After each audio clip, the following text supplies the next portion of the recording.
Hi, welcome to another ET Talk. I'm Cole Camplese, Vice President for Technology and Chief Information Officer at the University of Texas at Austin, and we are coming to you from the Union Underground here in our podcast studio. And today, we're going to have a broad-ranging conversation about really digital accessibility, but accessibility writ large, and I think we're going to spend an episode or two talking about this. I'm joined today by two of my colleagues from Enterprise Technology, Vanessa and Mario. Welcome to ET Talk. Thanks for having us. And Mario, welcome back. Oh, thank you. Appreciate that. Yeah. I'm surprised. Thank you for the invitation to come back. You're very welcome. That's a good sign, right? It's a great sign. Good. It's really a good sign. Good. So we'll just keep that in the ledger. Vanessa, why don't you introduce yourself? I'm Vanessa Ayala. I am the Digital Accessibility Manager, and I lead the Digital Accessibility Center within Enterprise Technology. How long have you been a part of the university? I just got 10 years, 10 but years. that does not count my part-time and student staff work. Did you go to school here as an I did. undergrad? No I did my kidding. undergrad here. Nice. Did you what was your degree program in?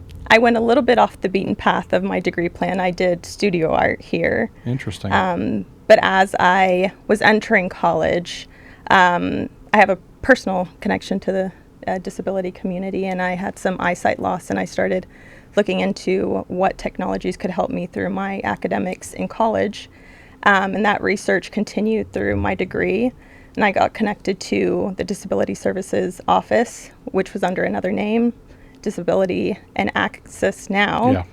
And I started as a student staff member, continuing that research, getting connected with the world of accessibility. That became a part-time and then a full-time. And that work has now been centralized within the Digital Accessibility Center. So were you in the university libraries previously? Is that where that center was, or was that part of student affairs or a different part of the university? It's currently within student affairs, Okay. yes. Okay. So when we worked with the libraries to bring the digital accessibility activities into Enterprise Technologies, it was really about remediation and Correct. the surrounding And technology. it was Yeah. only captioning. Yeah. Only so captioning. There's a few pieces to the center. There's a captioning team that works on audio and video accessibility, and that is a pre-existing team that was ported over from the libraries. Okay. And it was in operation since 2014 to have a branch within the library that could handle an audio and video accessibility. That was centralized within the center. And then in response to some focus groups with faculty, the document accessibility team was Okay. created within Enterprise Technology, and that was put into the center as well. And then some web scanning capabilities were also put into the center. So it was kind of a relocating Yep. of digital accessibility services and expertise to bring it centralized. Just to bring it all together and simplify the whole thing. Correct. And Mario, you want to share? I mean, for those, I know everybody's a longtime listener, but Who am I? yeah, And what am I doing in this seat? yeah. So, hello, everyone. My name is Mario Guerra. I'm the Associate Vice President for AI Platforms and Innovation. That's a new title. But my previous title as the Director of Enterprise Learning Technology included the digital accessibility stuff.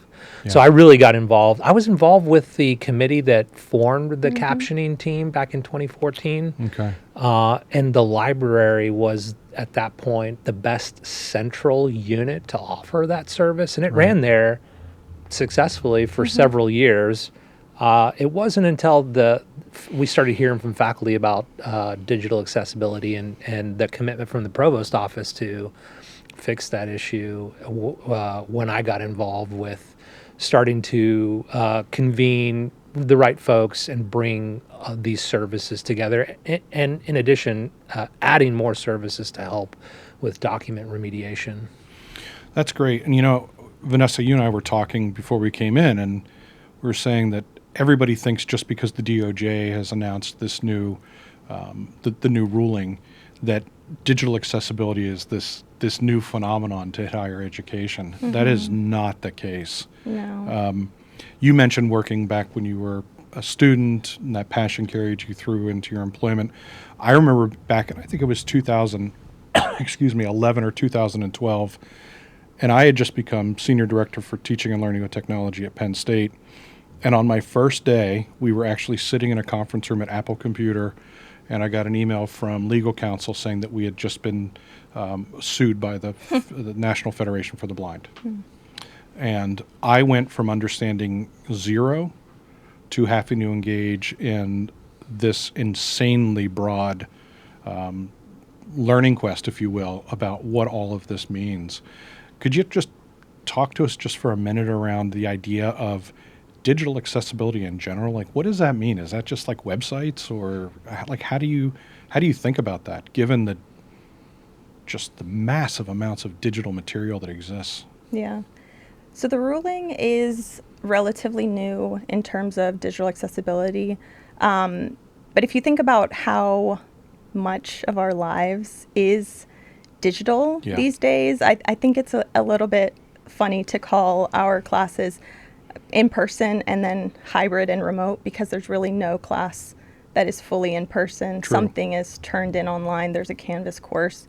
And so our lives have become so digital that the ruling is actually catching up to society. So the origins of, or where it's housed, is the Americans with Disability Act, which was passed in 1990, has had updates since that point, and the latest being Title II of the ADA, that was passed in 2024 and is kind of being solidified this upcoming April with a deadline. April 24th. April 24th. It's my wife's birthday.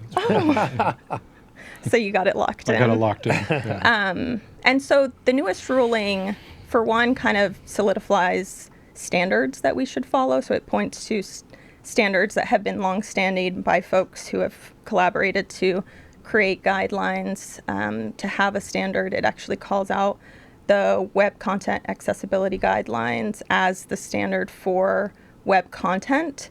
And although a lot of what we host as digital content is online, not all of it is specifically websites. So it covers web accessibility, softwares, technologies, content that's put online, so documents, video, and all of that also applies to education. So the Americans with Disability Act has specific parts that cover education, and this ruling, the Title II, actually covers anything that a government agency or an entity that's government funded, like UT, produces for students, faculty, staff, as well as forward-facing. So you think of all our forward-facing, public, library systems, everything within that's created for university business. So it's all like web content, but then in instructional content as well. Yeah. So all faculty materials, whether they're PDF, Word, PowerPoint. Exactly. How difficult is it for faculty to make sure that their materials are accessible when they post them to a place like Canvas? Yeah, so the work that brought us, the Digital Accessibility Center, actually started there. That was the question that was trying to be solved. About maybe 4 years ago, there was a Dear Colleague letter that the DOJ sent that was saying, like, work on accessibility, in essence. And then UT got a proactive audit. There was no case that was brought against us. It was proactive. They wanted to see how we were doing. And they looked at places, surprisingly, not only online, but places that students log into. We'd never had that before. They asked us to log into places. And then as the audit was wrapping up, the ruling came out. They actually graded us on the new ruling standard. Did they really? Yeah. And then when they closed it out, they said that they weren't going to pursue any more actions because they liked the direction that we were taking with the Digital Accessibility Center. But the work started with faculty and their materials, and one of the first big actions that was taken in collaboration with the committee work that was happening and the Provost's office was to implement the Ally Accessibility Platform within Canvas.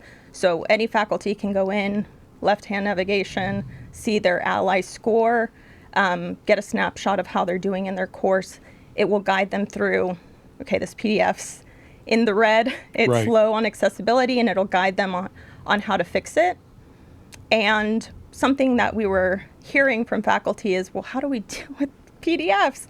Word documents or PowerPoints, they can go in, use the Microsoft Accessibility Checker, Right. get that accessibility handled, put in descriptions for images, do heading styles, and make sure that everything in their that report is handled. But PDFs was a really big concern, because how do you deal with that if you're not the owner of that PDF? You went and scanned a chapter of a book. Yeah. And so to meet that need, the document accessibility team was born as a response to that concern. And so within Ally, a nice little function is that the little help box actually goes straight to my team, and you can have a document processed by the Digital Accessibility Center. So a faculty member can say, hey, Vanessa and team, I'm lost. Can you help me with this? And you guys will actually do the remediation for them and make that document accessible. In general, what's the reaction been like during your time here? Not just in, say, the last year, but in your time here, relative to faculty's reaction to this additional, right? Because I remember back in 2012,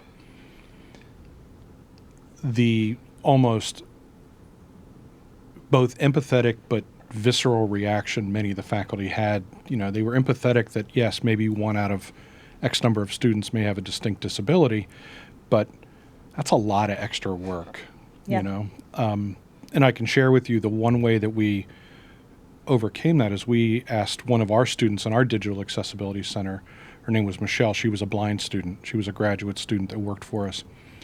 She went in front of Faculty Senate with, at the time I think it was JAWS, does that resonate? And it's a screen reader. Yeah. And she did random tasks that she does every day. And at one point in her presentation, she went into a folder. And if you've ever listened to a screen reader, it's really, it's overwhelming for a sighted person, would you say? It's a technology that kind of connects into the code of the computer. So it'll read everything. So it'll read file names, folder names. When you open up software, it'll read the menus within. So anything visual that's labeled, it will be read out. It'll read out text. And it will get stuck in some places because things aren't built correctly. Exactly. And so this graduate student was in front of this entire faculty senate, and she was trying to find an exam prep that she was going through the various folders, how in Canvas faculty, and this was the first insight. Every faculty designs their Canvas site differently. Yes. And so a student with disabilities has no way of consistently navigating those structures.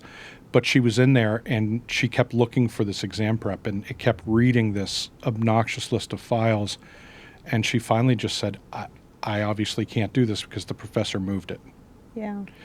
And I looked around the room and there were faculty crying, like visibly with tears in their eyes, because they realized that I hate to say this, but their little acts of selfishness around that's too much work for me to do. When you get that visual and you see what it really feels like for an individual, it really bends your idea of what time to prep looks like. So hopefully, we've sort of been climbing that hill for a while. Do you feel like faculty are more responsive to this idea that remediation is key? Absolutely. So when I started this work, the origins of where I started with accessibility in UT was working with the students with the highest accessibility needs. So I was working directly with students who were blind and low vision, learning disabilities and reading. And I would always get the faculty member to understand we need to do this work for the student. And sometimes there was a sentiment of, I don't have time for this and this isn't what I do. That sentiment has fallen off. I haven't gotten that in years. That's so refreshing to hear. That is.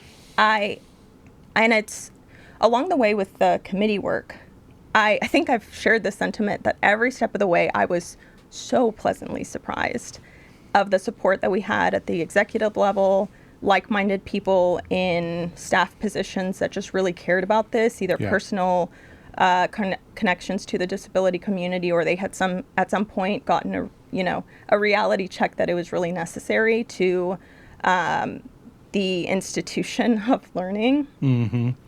And every step of the way, even asking for budgetary asks, there was always support, and I was always surprised. I always kind of was waiting for the other shoe to drop. But yeah. Yeah. For something to stall, bottleneck, we can't, because, and every step of the way, there was support, which I, even, double-digit years into this work, I was surprised that there were so many people at so many levels that cared about this work. Well, you mentioned when you were introducing yourself that you have a personal connection to, I do as well, and I think more and more in today's world where people have become a bit more transparent when they need help.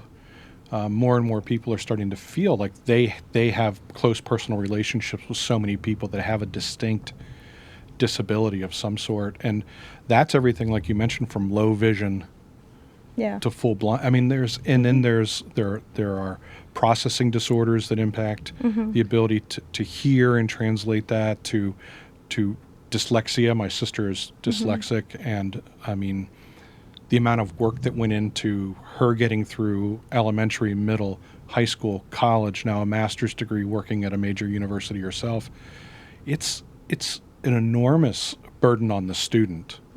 It really is. Yeah. And to have an empathetic community around that makes all the difference in the world. And that's part of the work that we're doing. So in working with students with the highest accessibility needs, being one of those students, then a staff member with accessibility needs, you don't do that work for very long before you realize all of the barriers that someone encounters when it comes to access. And they may get access, but it's far more steps than someone who's not encountering those accessibility concerns.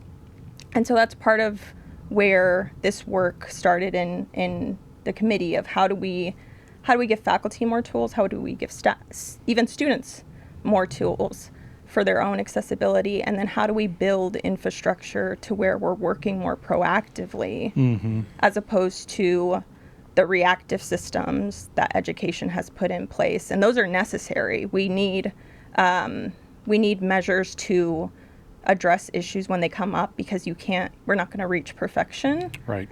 But how do we work proactively to a really sobering view, benchmarking where we're at and start moving towards better systems? Yeah, I'm reminded of that. It's never done, it's just due, right? Yeah. Like every day is another day to get a little bit better. There really isn't any way around it. Mario, when I first arrived here, I don't know, 20 or so months ago, this work was sort of already in flight, wasn't it? The conversation of moving the accessibility center, the captioning center into, was that, at that time, was that a direct result of the coming legislation, or was it more, hey, we got to get this into a place where we can grow it, do you think? Yeah, it was probably a little bit of both, Cole, right? I think that we had, there was the Dear Colleague letter from the DOJ, which raised awareness from the executive leadership level, which then, provided funding to fill some of the gaps, and understanding that we didn't have a service to help faculty remediate content. Let's start to build that structure and those processes so we can do that. And by the way, the library is already doing captioning, and that doesn't really seem like the obvious place for this service to run. So let's start to consolidate these services, be more efficient and effective with the service, and bring it all together. So I think that we had a lot of momentum. Started with the Ally project in Canvas, and from there it was a snowball, right? Let's bring captioning in. Let's do the right thing. Yeah. We can do this. We do this. We build service centers all the time. Yep. We know how to do the build backs. So let's take it out of the library where it's just kind of living and doing a very great service, but let's bring it in and let's try to knock it out. Yeah, let's try to knock it out of the park. Yeah, it was interesting because when I started, I was trying to learn all of the 99 problems I had around me, and you kept talking to me about this, and I kept wondering, okay, why hasn't this already been done It's was, done. Yeah, was and you know really what's the first funny, question. Cole? Sorry, I didn't mean to cut No. you off there, but when I first started at the university in '03, there was a John Slayton Institute, which was a faculty member who was also visually impaired, who was able to bring in outside funding and create what if at that time essentially was the Digital Accessibility Center, right? They would remediate websites, they would consult Okay. on things, and then John Slayton passed and funding dried up, and Yeah. then it wasn't until 2014 when the committee was created to fill the captioning gap.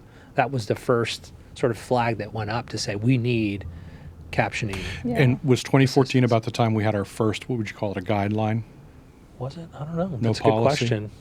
We've Enter. just passed our first Yeah. true accessibility policy that's in the HOP now. Correct. You know, don't fault me for this, but I don't know when the web accessibility policy and like small policy at that. Right. It wasn't Small a P. formal. It was a Mhm. small P, yeah. Guideline. Yeah, guideline. Yes. Yeah. Yeah. More Yeah. of a standard of note. It was formally what was linked at the footer of our websites, and that's been turned over to our new Right. It says policy. this page is available in alternative Yeah. format, which is not exactly. And then a reader goes through and there are no headings, there's no alt tags, there's Yeah. no nothing. But let's talk for a second about the scope of the challenge, because for those folks that are outside of higher education, they may not really understand the decentralized. I mean, I love it. All of our colleagues call it federated. Yeah. When it comes to the web and digital creation, it's almost confederated, Yeah. right? Yeah. So there are thousands of web pages at this university. Let me give you a number here. How many PDFs in Canvas do you think there are a semester uploaded? I couldn't even tell you. 250,000 PDFs are uploaded to Canvas. And we can tell that now because we have Ally who can report on A quarter some- of a million Yeah. digital documents, PDFs. PDFs, just PDFs. Half Just a PDFs. million Half if a we're million. counting everything else. So then you have all of that content. You have all of the videos that are produced, the websites, all of it. Yeah. Fascinating. And not only the academic, right? Not only instructional material. We're talking about all the digital material that's created across campus. Every single Word document. It's expansive. Yeah. Yeah. Well, I'm sorry, Vanessa, you were going to say. So it doesn't. So we cut. So that's Canvas specifically, and not only the content that's within Canvas in terms of documents and videos and audio and all the things, but also Canvas pages themselves, which Ally can give guidance on. And then when we zoom out of instruction, there's all the websites that every CSU puts up to provide information on themselves. And then a piece of this that lands within instruction but is a little adjacent is all of the software and technologies that enter the university as procured items. So Canvas itself is one of those. The Microsoft environment, are one of our newest university-wide UT Spark. And so one of the tasks is evaluating the items that enter our environment for accessibility, because material is going to be put into that, but also the platforms The platform themselves. itself has to be Platform itself, yeah. accessible. And so something we are endeavoring on that is new to the university is having a structure to manually test procured items that are in our environment. They're going to stay here, but they predate the Digital Accessibility Center. So how are those doing? You know, evaluating those when contracts come up.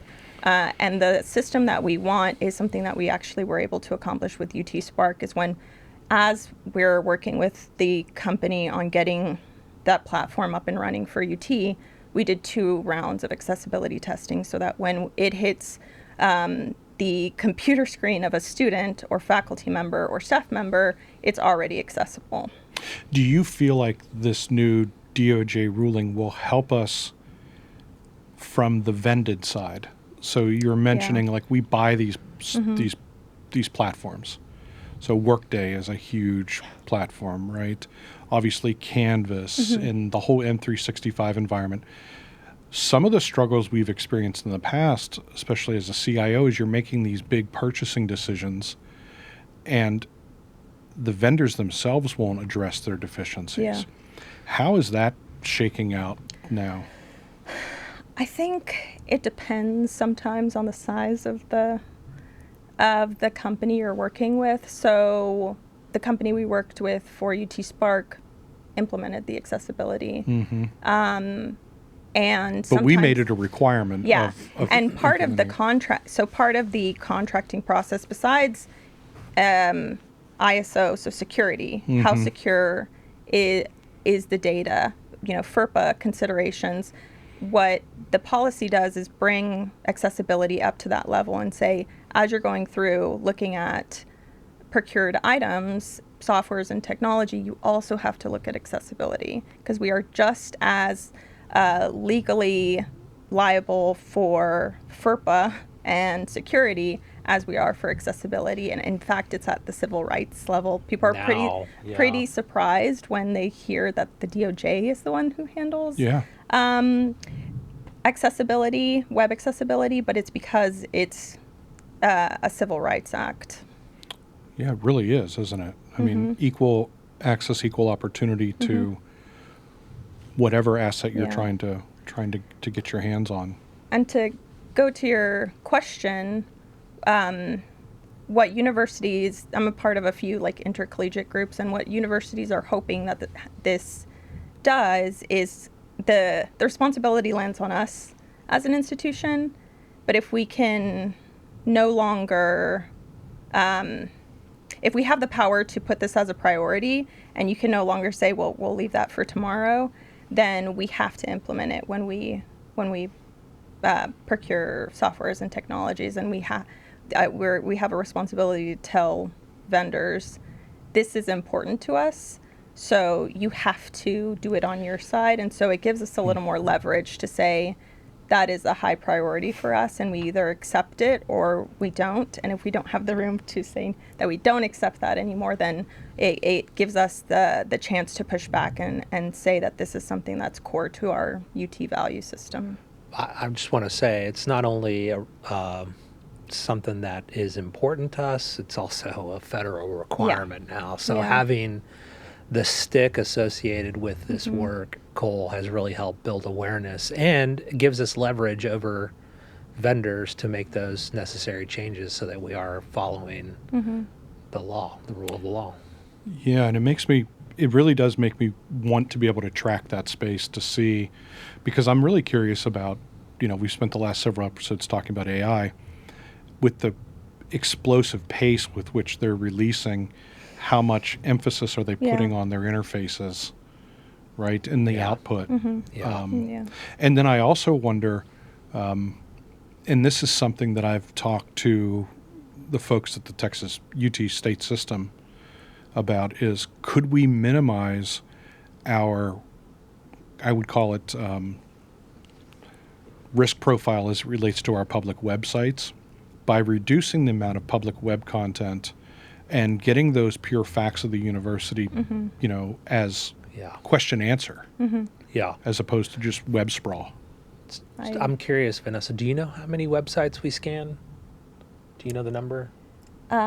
Each unit gets 1,000. I don't have a total number, I'm just curious how many websites are out there that were... Oh, the number of websites that are out there far outweighs our current scanning capability. It's auto. insane. It's like I auto know that. scanning. Yeah.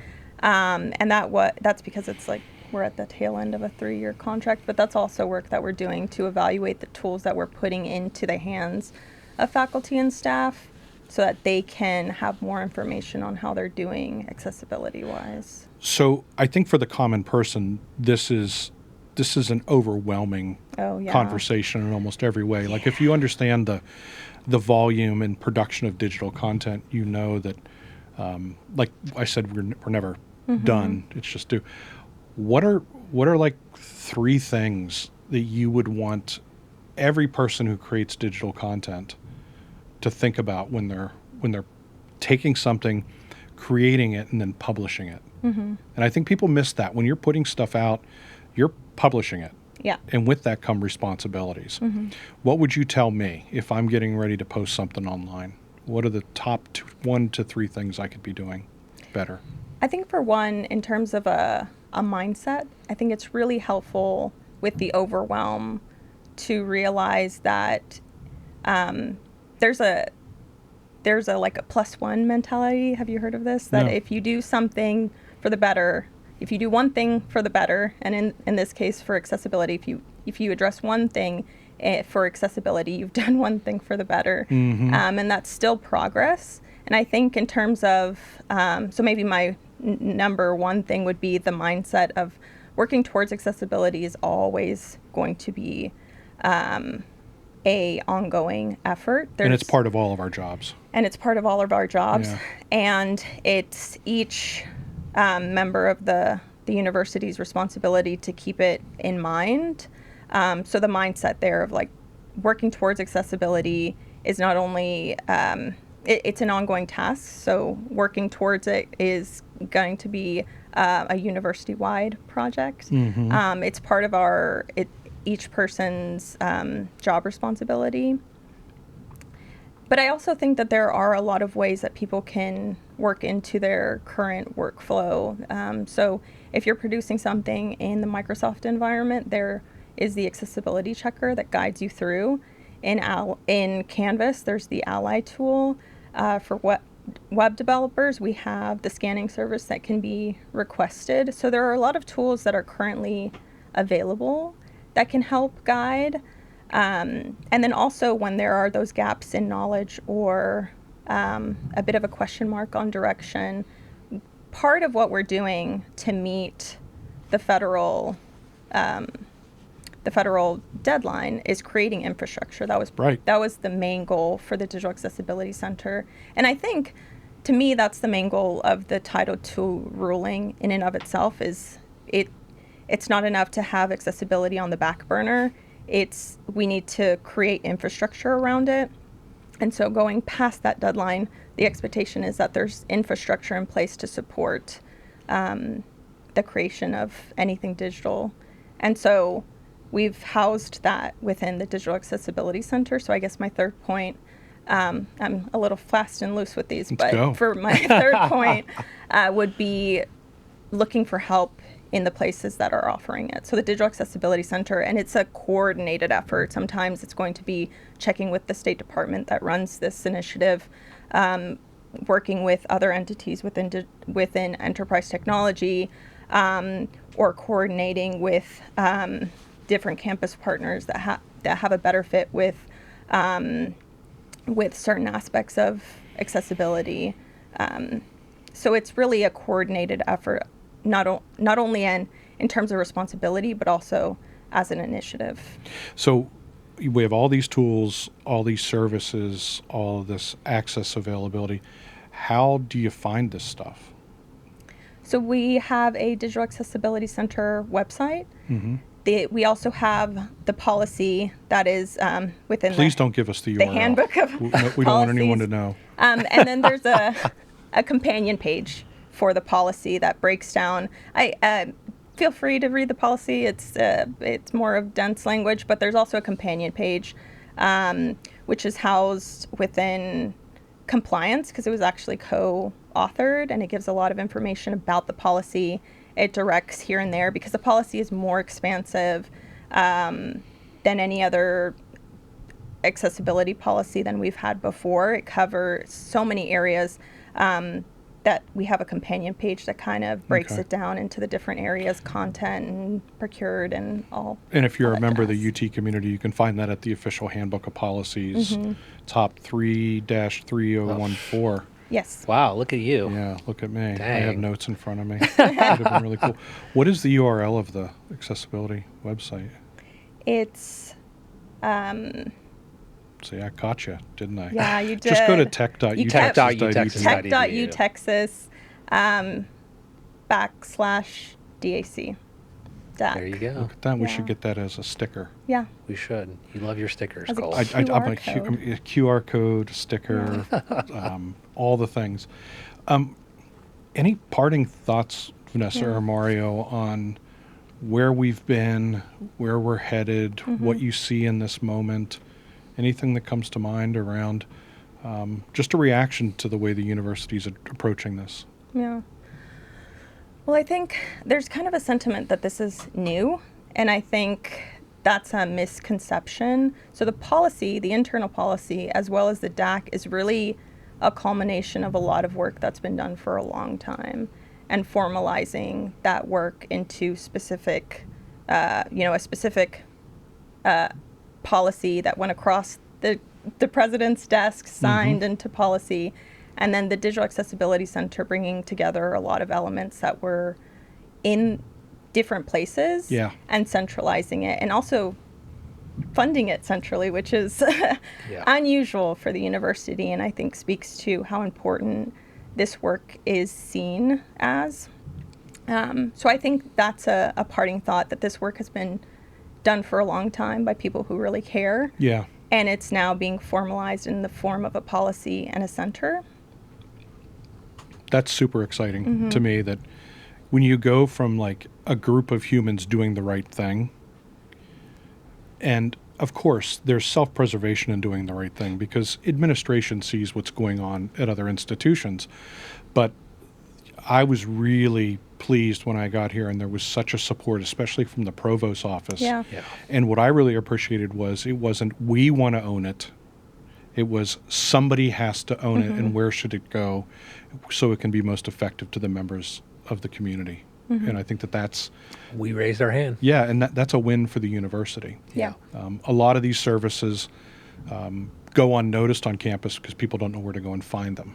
And if there's one thing I can challenge us with is to make sure that these resources in particular are front and center. And I know, Vanessa, you do a great job of making sure you keep your community of practice moving. You have your group, you have your faculty that you get to work with. There are students all over campus. You're making a huge impact here. So really can't thank you enough for leading from the place that you've been in all these years to get to a place that now you're leading an initiative. It's really, really great, and I really appreciate it. So I want to thank you so much for joining today, you and Mario. It's been a real pleasure, real eye-opening. And I think if we leave with nothing, it's that accessibility is everybody's responsibility. It doesn't just mean making sure that your Word docs are accessible. It means having a mindset that everybody has access to the same materials differently, right? In different modalities, but there's still access to the underlying information and knowledge. And it's really, really great. So thank you both so much. Thanks for having us. Thank you. Absolutely. All right, everybody, that's another episode of ET Talk. We had a great time today talking to Mario and Vanessa. I think we're going to do another one of these, and we're actually going to have one of our students take part in the conversation, learn a little bit about how it looks from the other side. We talked a lot about what it feels like as those leading an effort, and now we can talk a little bit about what it feels like to be on the receiving end of that effort, and the people Yeah. we actually work for. Yes, yes. So, all right, till next time. Cool. Thank you both. Thanks for having us. Thanks. See ya.